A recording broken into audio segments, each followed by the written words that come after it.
פרק בישיבה.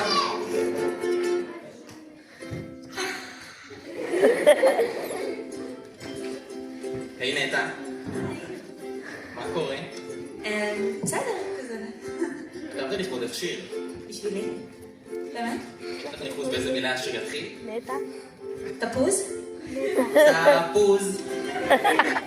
השארתי את ים על איזה משהו חם וכתבתי לך כאן קטע. אני זוכר את הרגע שנפגשנו כאן, הכרתי את ניצן וסיפרתי לך על גיסן. היה מצוין ואף לפתע הגיע ים לקח אותך משם לשיר איתך איזה שיר מטומטם. עכשיו הוא הבא, סתם, אבל נטע היי, אבל תפוז. יש לך מקום אצלי בגיהנום, כמה חבל שאת לא מתה. אין מה לפחד, חבר שלך אני מעולם מה טוב שלנו? מו כפיים.